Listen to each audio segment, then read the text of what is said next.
He's a wealthy businessman with a penny-pinching reputation, and he's shaking up the Nigerian electorate as he takes on two political heavyweights ahead of the country's 2023 presidential election. You have nothing to fear.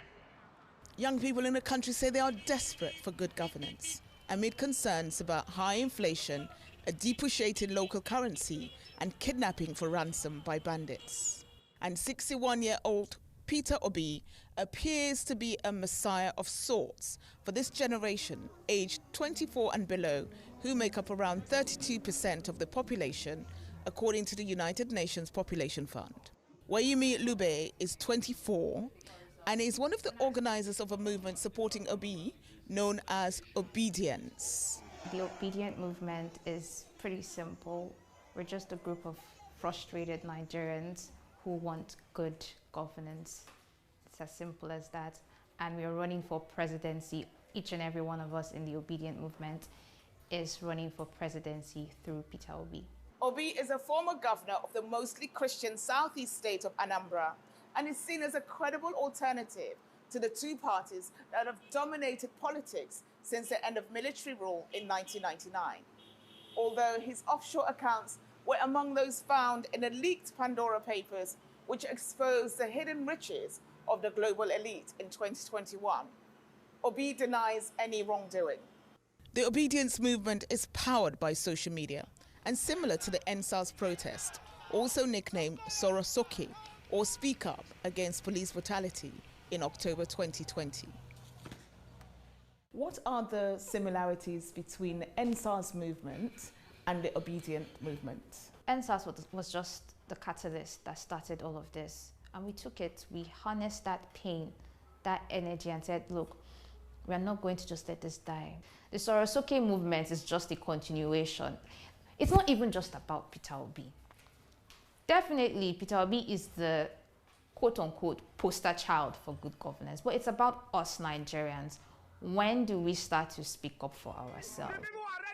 With the elections a few months away, critics say Obi's Labour Party lacks the political structure needed to win an election. But in the meantime, the obedience movement continues to gather pace and gain momentum. Stephanie Busari, CNN, Lagos. All right, time now for the exchange. I sat down with the man you just heard about in that piece, Nigerian presidential candidate Peter Obi. I started out by asking him how he can live up to all the hopes that his supporters have. Mr. Obi, thank you so much for being with us. You are certainly the most popular presidential candidate in Nigeria right now among young people. There is just so much momentum behind you. But here's the problem. Nigerians are used to being disappointed by their leaders. And when you think about some of the problems that are facing the country right now, they're systemic. I'm talking about corruption. I'm talking about oil theft. I'm talking about insecurity. I'm talking about the fiscal hole that Nigeria is in right now. Can all of that really be solved by one person? Well, if you have a leader that is competent, have the capacity and commitment to start dealing with it, you're not going to solve it overnight. But there will be a clear, visible, measurable attempt to dealing with it. And they're things that are solvable. They're things that can be dealt with decisively. But you have to have a leader that, if you look at what he's been able to do in the past, you can say yes. If indeed you do become Nigeria's next president. Nigeria, as you know, is broke. It is barely able to service its debt. It spends so much more than it earns. What are your plans? Just from a concrete perspective, what are your plans to take Nigeria's economy off of life support? Well, a variety of things. One is that you have to deal decisively with the issue of security. It's impacting negatively on your economy today. You have to deal with it head on, because you have to get your farmers to go back to farm and start ensuring that the vast land of the north are invested, are cultivated on. You have to start pulling people out of poverty as quickly as possible. You have to reduce aggressively cost of governance and deal with the issue of corruption. Anyone who knows anything about Nigeria knows that it has this embarrassing reputation of, despite the fact that it is Africa's largest oil producer, it imports refined fuel.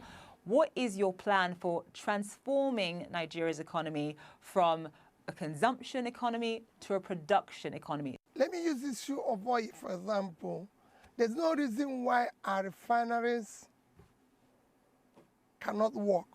There's no reason why we should not encourage private sector to build refineries and operate them.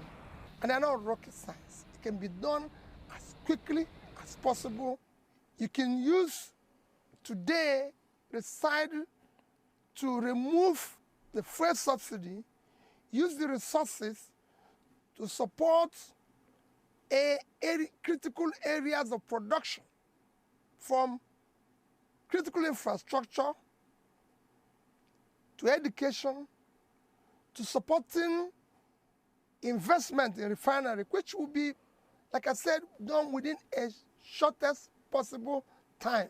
A lot of Nigerian presidents have come in and talked about revitalizing the manufacturing sector, investing in refineries, but change, as you know, has been very, very slow.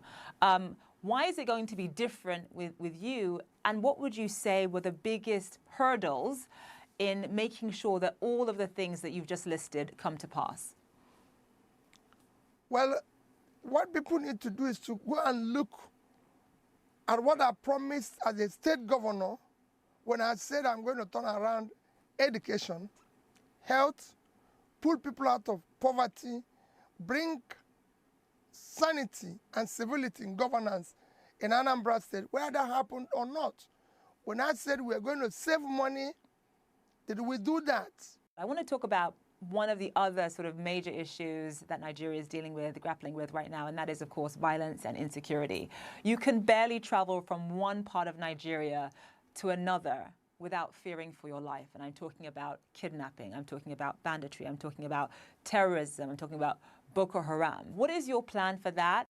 You know, I did say that initially, that what we need to first head on is issue of security. Because unless you have security, the farmers can't go back, you can't attract investment, nobody will ever want to go to an insecure place. And you can deal with that. There's so many, you need to do a lot of work, reorganize your security architecture, ensure that there's multi-level policing. Issue of state police has to be decisively dealt with. There's so many things you need to do. You need to bring in more personnel into the security system, equip them properly, ensure that they are properly motivated to deal with the issue of security, because the need it is the most important thing Nigeria needs today. As you know, you and I are both Nigerian, we're both Igbos, we're both from southeastern Nigeria. Nigeria is a very hard country to hold together. You've got 200 million people, so many different tribes, so many different competing interests and ideas.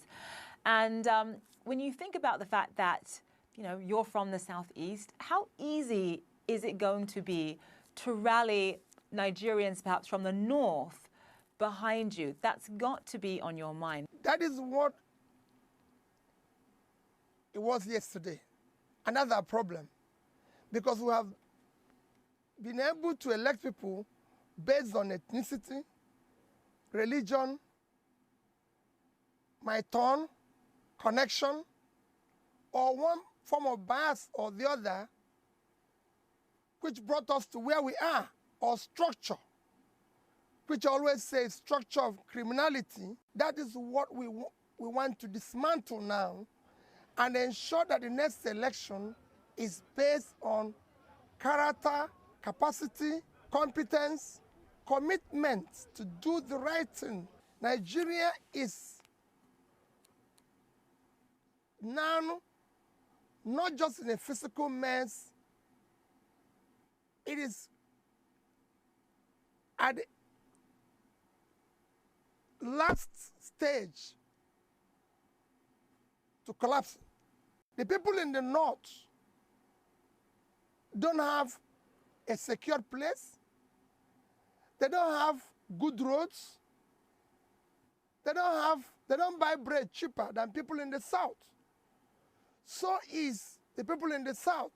So all you hear about ethnicity, religion, connection, my turn, is elite conspiracy to keep Nigeria underdeveloped.